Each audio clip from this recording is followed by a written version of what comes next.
नक्की का? आता आपण सर्वांनी समजून घेतलं पाहिजे की येणाऱ्या स्थानिक स्वराज्य संस्थांच्या निवडणुका ह्या आपल्या सर्वांसाठी अतिशय महत्वाच्या निवडणुका आहेत. हे आपण सर्वांनी समजून घेतलं पाहिजे. आमदाराच्या खासदाराच्या निवडणुका गेल्या, पण आमदार आणि खासदार कधीही आपली लोक नव्हती, ती कधीही आपली काम करत होती. तुमच्या खासदारांनी कधी तुमच्या गावामध्ये आलेत का? कधी तुमच्या गावामध्ये उभे राहून प्रश्न विचारलेत का की तुमच्या समस्या काय, त्या कशा सोडवून देऊ शकतो? म्हणून मी याच्यासाठी म्हणतो की आमदाराच्या आणि खासदाराच्या निवडणुका ह्या वरच्या लोकांच्या असतात, ते तेलपी आपल्याला फरक नाही पडत. आपल्या हक्काच्या आणि आपल्या हातातल्या निवडणुका या स्थानिक स्वराज्य संस्थेच्या निवडणुका. वंचित बहुजन आघाडी हा तळागाळातल्या कार्यकर्त्यांचा पक्ष आहे, सर्वसामान्य कार्यकर्त्यांचा पक्ष आहे, आणि स्थानिक स्वराज्य संस्था ह्या त्या कार्यकर्त्यांच्या निवडणुका आहेत.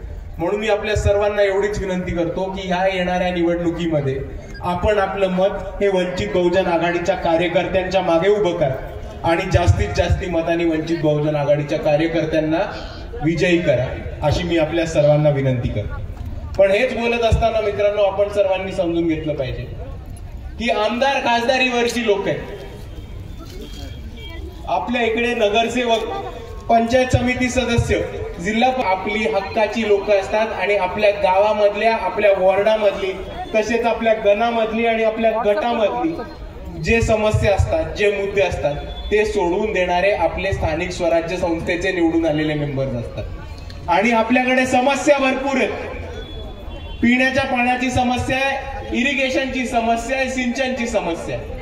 इतके वर्ष झाले आपला तालुका हा दुष्काळग्रस्त तालुका हा घोषित झालाय, तरी इतके लोक येऊन गेले, इतक्या वेगळ्या सत्ता येऊन गेल्या, कोणीतरी आपल्या पिण्याच्या पाण्याचा किंवा सिंचनाच्या पाण्याचा प्रश्न सोडवलाय का? नाही.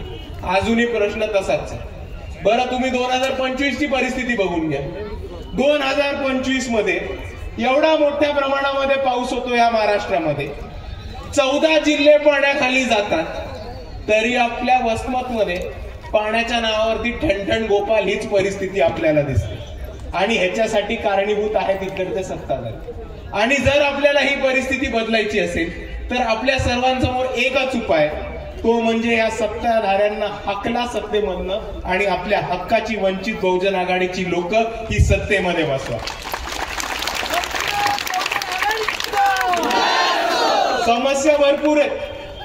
अजूनही बघितलं तर आपल्याला वसमत मध्ये पाहिजे तसं हॉस्पिटल चालू झालं नाही, रस्ते चांगले नाही, इथे रेती माफिया, वाळू माफिया त्यांना हवा तसं मोकार लूट करतात. इकडे शेतकऱ्यांचे हाट चालू आहेत, कर्जमाफी होत नाही, बियाणं वाटप केलं जात नाही, शेतकऱ्यांच्या शेतमालाला हमी भाव मिळत नाही. आणि ही परिस्थिती असतानाही सत्ताधारी कशामध्ये लुटलेत? तर स्वतःचे खिसे भरण्यात, स्वतःचे टेंडर मिळवण्यात, स्वतःचे कॉन्ट्रॅक्ट मिळवण्यात. आणि आपल्या इकडचे काही आमदार आहेत ज्यांना अजून डान्स करायला सुद्धा आवडतं. आणि अशा परिस्थितीमध्ये हे कॉन्ट्रॅक्टर, ठेकेदार, वाळू चोर, डान्सर बिलकुल नको आपल्याला. आपल्याला आपल्या हक्काची कामं करणारी, आपल्याला आपली कामं सोडवून देणारी आणि एका हाकेमध्ये आपल्या सर्वांच्या मागे उभे राहणारी लोक ही आपल्याला कोणत्याही परिस्थितीत सत्तेमध्ये पोहोचवायची. आणि म्हणून मी आपल्याला एवढीच कळकळीची विनंती करतो की येणाऱ्या निवडणुकीमध्ये आपण आपलं मत कोणत्याही भाजप, शिवसेना, काँग्रेस, इतर पक्षांच्या मागे नका ठेवू. आपण आपलं मत हे आपल्या आंबेडकरवादी पक्षाच्या मागे उभं करा. आपण आपलं मत हे आपल्या हक्काच्या पक्षाच्या मागे उभं करा आणि आपण आपलं मत हे वंचित बहुजन आघाडीच्या मागे उभं करा. आणि दुसऱ्या बाजूला मला अजून एक गोष्ट बोलायची. खंडारेताई त्याच्याबद्दल बोलल्या, पण मी त्याच्याबद्दल जरासं सविस्तर बोलले. ते म्हणजे परवाच एक बातमी आली आणि ज्यांनी महाराष्ट्रामध्ये खळबळ उचलली की वंचित बहुजन आघाडीची युती ही काँग्रेस बरोबर नांदेड जिल्ह्यामध्ये झालेली. आपण सर्वांनी ही बातमी वाचली आणि आपल्या बरोबर नांदेड लोकसभेचे उमेदवार अविनाशदादा भोसीकर सुद्धा उभे आणि ते पण तुम्हाला सांगू शकतील की युती कशा प्रकारे झाली. लोकसभेमध्ये, विधानसभेमध्ये सगळी लोक मागे लागलेली की बाळासाहेबांनी युती करायला पाहिजे, बाळासाहेबांनी काँग्रेस बरोबर झालं पाहिजे, बाळासाहेबांनी मविया बरोबर जायला पाहिजे. अरे पण हा 42 लाख मतदान घेणारा वंचित बहुजन आघाडी पक्ष आहे आणि हे काँग्रेसवाले आपल्याला किती सीट देत होते? 3, 4 आणि ते पण कुठल्या? फक्त एससीच्या रिझर्व, फक्त एसटीच्या रिझर्व. 2019 मध्ये युतीने केली काँग्रेसला पाडली, 2024 मध्ये युतीने केली काँग्रेसला बरोबर जागा दाखवली आणि आता काँग्रेसला बरोबर जागेवरती आणून समान वाटप सन्मानाने नांदेडमध्ये 50-50 ची युती, 50-50% 50-50 ची युती करायला भाग पडणारा हा पक्ष हा वंचित बहुजन आघाडी. आम्ही नेहमी म्हणत आलो की हा स्वाभिमानीवाल्यांचा पक्ष आहे, हा स्वाभिमान न विकणाऱ्यांचा पक्ष आहे आणि हा स्वतःची हिंमत ठेवून चालणारा पक्ष आहे. म्हणून 2 सीटा, 4 सीटा, 5 सीटासाठी आम्ही लाचारी करत नाही. जेव्हा युती करतो तेव्हा डायरेक्ट 50% सीटा घेतो.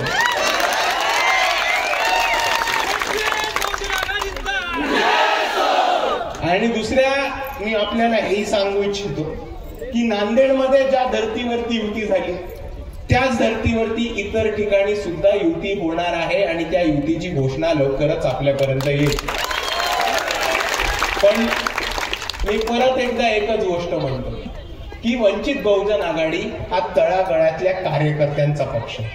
येणाऱ्या स्थानिक स्वराज्य संस्था ह्या कार्यकर्त्यांच्या, तुमच्या हक्काच्या कार्यकर्त्यांनी सत्तेमध्ये जाण्याच्या निवडणूक आहे आणि ह्या निवडणुकीमध्ये बाळासाहेब आंबेडकर कार्यकर्त्यांची सत्ता कुठेही कॉम्प्रोमाइज करणार नाही हे आपण सर्वांनी समजून घेतलं पाहिजे.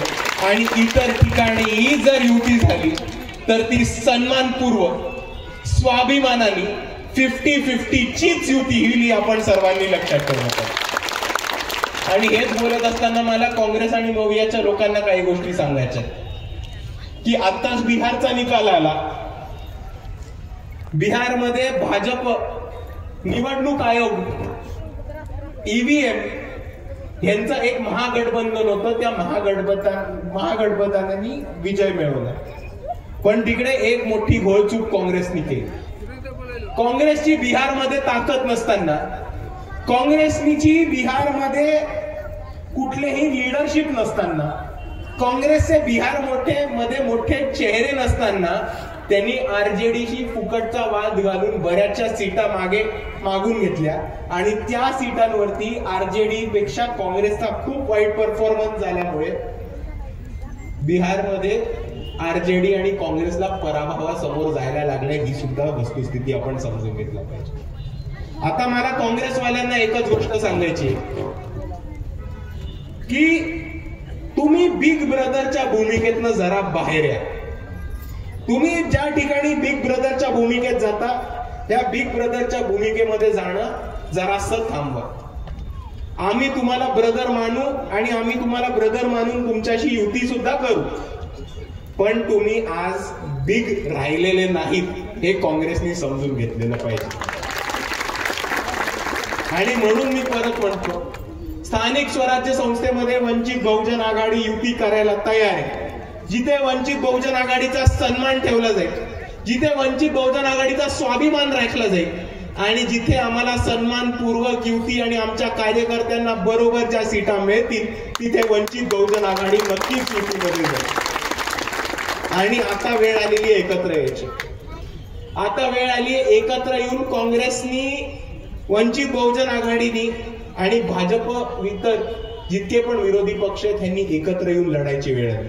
आणि म्हणून या प्रस्थापितांना मी एकच गोष्ट म्हणतो, हे काँग्रेसचे जे प्रस्थापित नेते आहेत, सरंजामी नेते आहेत, कारखानदार आहेत, साखर सम्राट आहेत, शिक्षण सम्राट आहेत, या सगळ्या सम्राटांना मला एक गोष्ट सांगायची आहे की तुम्ही कधी शाणे होणार आहात.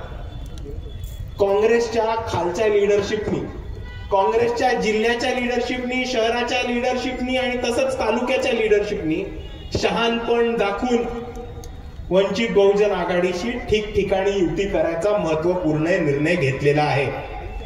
पण जर हाच निर्णय शहाणपण दाखवून काँग्रेसच्या स्टेट लिडरशिपनी आणि सरंजाम्यांनी दाखवला असता तर 2019 मध्ये आणि 2024 मध्ये काँग्रेसचा सुपडा साफ झाला नसता, हे मी आपल्या सर्वांना इथे उभं राहून सांगितलं.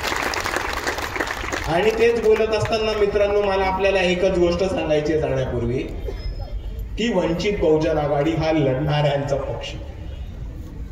समोरचे किती मारतील तरी मार खाऊन उलटा मारणाऱ्यांचा पक्ष हा वंचित बहुजन आघाडी.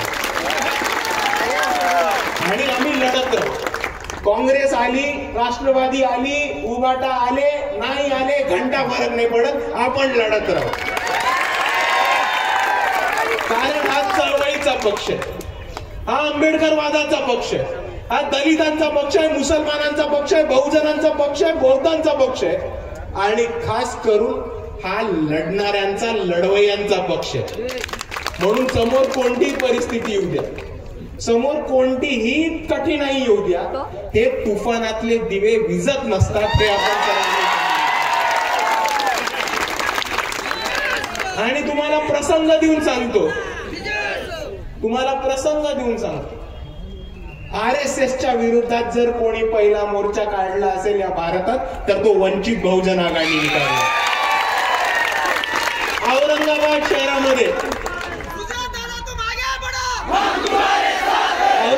शहरामध्ये 3000 पोलीस, त्याच्याबरोबर CRPF, कमांडो आणि इतर जिल्ह्यांमधनं SRPF जवान हे उतरवले होते की वंचित बहुजन आघाडी मोर्चा काढणार. वंचितवाल्यांना काय फरक नाही पडला. पोलिसांच्या नाकावर टिचून RSSच्या छातड्यावरती मोर्चा काढला होता वंचित बहुजन आघाडी. आणि त्याच्यानंतर काय झालं, वंचित बहुजन आघाडीची चर्चा महाराष्ट्राच्या कानाकोपऱ्यामध्ये देशभरात गेली. आणि तरुण पोरांनी वंचित बहुजन आघाडीचा मोर्चा बघून प्रभावित होऊन स्टेटस ठेवायला सुरुवात केली, फेसबुकवरती, इंस्टाग्रामवरती, ट्विटरवरती लिहायला सुरुवात केली. आणि जेव्हा एवढ्या मोठ्या प्रमाणामध्ये इकडचे तरुण व्यक्त व्हायला लागले, तेव्हा RSSची फाटली. RSSने पोलीसवाल्यांना पकडलं आणि पोलीसवाल्यांनी फोन करून लागला पोरांना की तुम्ही स्टेटस का ठेवलं, तुम्ही ते डिलीट करा, तुम्ही असं का लिहिता. वंचित बहुजन आघाडी हा एकमेव पक्ष आहे ज्यांनी ऑफिशियल पत्रक काढलं, कार्यकर्त्यांसाठी. आणि त्या पत्रकामध्ये काय लिहिलंय, जर पोलिसांचा फोन आला तर बिनधास्त रेकॉर्ड करा. जर पोलिसांनी 6 वाजता नंतर बोलवलं पोलीस स्टेशन मध्ये तर जाण्यासाठी नकार द्या. आणि जर पोलीस तुमच्यापर्यंत आले तर पोलिसांना भाव नका देऊ, सगळ्यात पहिले वंचित बहुजन आघाडीच्या कार्यकर्त्यांना बोलवा. हे कार्यकर्ते पोलिसांना कसे सरळ करायचे हे दाखवून देतील. दुसऱ्या बाजूला कोथरूड पोलीस केस आपल्या सर्वांना माहिती असेल. 3 दलित समाजाच्या मुली होत्या. एक सानप नावाचा औरंगाबादचा PI, त्याची सून घरातल्या टॉर्चरसाठी पळून जाते, या मुलींकडे आश्रयासाठी येते. औरंगाबाद वरनं पोलीस पुण्यामध्ये येतात, या पोरींच्या घरी घुसतात, त्या पोरींना घरामधनं उचलतात, त्यांना दिवसभर एका पोलीस स्टेशन मधनं दुसऱ्या पोलीस स्टेशन मध्ये, एका व्हॅन मधनं दुसऱ्या व्हॅन मध्ये फिरवतात, त्यांना जातीवाचक शिव्या देतात, त्यांना मारहाण सुद्धा करतात. आणि याच्यानंतर जेव्हा या पोलीस स्टेशन मध्ये जातात कंप्लेंट द्यायला, तेव्हा पोलीस कंप्लेंट द्यायला नकार देतात. सगळ्यात पहिले तिकडे कोण पोहोचले असेल तर ते वंचित बहुजन आघाडीचे कार्यकर्ते पोहोचले होते. रात्री 3 पर्यंत वंचित बहुजन आघाडीचे कार्यकर्ते होते. मी स्वतः होतो, अंजलीताई होत्या, राष्ट्रवादी काँग्रेसचे आमदार रोहितदादा पवार सुद्धा रात्री 3 वाजेपर्यंत पोलीस स्टेशन मध्ये होते. आणि या पोलिसांनी तरीही FIR घेतला नाही. CP आला, ऍडिशनल CP आला आणि ते म्हटले की आम्ही FIR घेऊ शकणार नाही. आम्ही म्हटलं तुम्ही नाही घेणार काय फरक नाही पडत, आम्ही जाऊ कोर्टात. पुण्याचे जिल्हा अध्यक्ष अरविंद तायडे, ऍडव्होकेट अरविंद तायडे, पुण्याच्या महिला आघाडीच्या कार्यकर्त्या ऍडव्होकेट रेखाताई चौरे, या दोघांनी काळा कोट घातला, पोलीस स्टेशनच्या विरोधात कोर्टात गेले. आणि 3 दिवसापूर्वी पुणे कोर्टामध्ये निकाल आलाय की पुणे पोलीस आणि कोथरूड पोलिसांवरती अॅट्रॉसिटी दाखल होईल, मारहाणीचा गुन्हा दाखल होईल. आणि या 3 मुलींना न्याय मिळवून द्यायचं काम हे वंचित बहुजन आघाडीच्या पुण्याच्या टीमनी करून दाखवलं. एवढंच नाही, आपल्या सर्वांना परभणीचे सोमनाथ सूर्यवंशी आठवत. जेव्हा सोमनाथ सूर्यवंशींना पोलिसांच्या मारहाणीमध्ये त्यांचा जीव गेला, त्यांचा मृत्यू झाला, तेव्हा महाराष्ट्राचे मुख्यमंत्री सभागृहामध्ये उभे राहून खोटं बोलले होते की सोमनाथ सूर्यवंशींना कार्डियाक अरेस्ट आला होता. तेव्हा बाळासाहेब आंबेडकर ऑन रेकॉर्ड येऊन म्हटले की सोमनाथ सूर्यवंशींचा पोस्टमॉर्टम हा ऑन कॅमेरा झाला पाहिजे, ऑन कॅमेरा. परभणीचे पोलीस म्हटले आमच्याकडे फॉरेन्सिक लॅब नाहीये, आम्ही ऑन कॅमेरा करू नाही शकत. आम्ही म्हटलं फरक नाही पडत, औरंगाबाद मध्ये ना तिकडे पोस्टमॉर्टम करा. औरंगाबाद मध्ये पोलिसांनी व्हॅन द्यायला नकार दिला. सोमनाथ सूर्यवंशींची बॉडी एका अँब्युलन्स मध्ये टाकून त्यांनी फिरवायचा प्रयत्न केला पोलिसांच्या ताफ्याबरोबर. वंचित बहुजन आघाडीच्या कार्यकर्त्यांनी त्यांच्या गाड्या काढल्या, अख्खा ताफा घेतला, पोलिसांच्या गाड्यांचा पाठलाग केला, त्या अँब्युलन्स समोर आडव्या गाड्या उभं करून रास्ता रोको केलं, पोलिसांना थांबवलं, पोलिसांना त्या जीप मधनं उतरवलं, ती अँब्युलन्स उलटी फिरवून औरंगाबाद मध्ये घेऊन गेले. औरंगाबाद मध्ये घेऊन गेल्यानंतर सोमनाथ सूर्यवंशींचा पोस्टमॉर्टम हा ऑन कॅमेरा झाला. आणि जेव्हा सोमनाथ सूर्यवंशींचा पोस्टमॉर्टम ऑन कॅमेरा झाला तेव्हा हे सिद्ध झालं की देवेंद्र फडणवीस खोटं बोलत होते आणि सोमनाथ सूर्यवंशींचा मृत्यू हा पोलिसांच्या मारहाणीमध्ये झाला. बाळासाहेब आंबेडकरांनी काळा कोट घातला. बाळासाहेब आंबेडकरांनी सोमनाथ सूर्यवंशींच्या आईचं वकीलपत्र घेतलं, हायकोर्टमध्ये गेले, दिल्लीच्या सुप्रीम कोर्टमध्ये गेले आणि देवेंद्र फडणवीसांना अख्ख्या महाराष्ट्रासमोर खोटं पाडणारे हे बाळासाहेब आंबेडकर. तर मित्रांनो, तुम्ही एक गोष्ट समजून घ्या, आपला पक्ष वेगळा आहे जरासा. इथे पोलीस कस्टडी घेते लोकांची, बरोबर, आपला पक्ष वेगळा आहे, आम्ही कस्टडी घेतो पोलिसांची. आणि मी परत म्हणून म्हणतो, वंचित बहुजन आघाडी हा लढणाऱ्यांचा पक्ष, समोरच्यांनी मारलं तरी उलटा मारणाऱ्यांचा पक्ष आहे. आणि तुम्ही किती ताकद लावा, किती हिंमत लावा, आम्ही दबत नसतो, आम्ही थांबत नसतो आणि आम्ही घाबरत सुद्धा नसतो. आणि इथे काय सभेच्या आधी प्रसंग झाला मला माहिती, बराचसा प्रेशर आणण्याचा प्रयत्न केला, बराचसा दबाव टाकायचा सुद्धा प्रयत्न केला आणि वंचित बहुजन आघाडीची सभा फेल होईल याच्यासाठी पूर्ण नियोजन लावलं. पण यांना मी एकच गोष्ट सांगणार की ही वंचित बहुजन आघाडीची सभा, आणि वंचित बहुजन आघाडीची सभा होणार म्हणजे होणार. अरे वंचितची सभा थांबवणं काय हलवा वाटलाय का तुम्हाला? वंचितची सभा होणार, मी येणार आणि वंचितची सभा हाऊसफुलच होणार.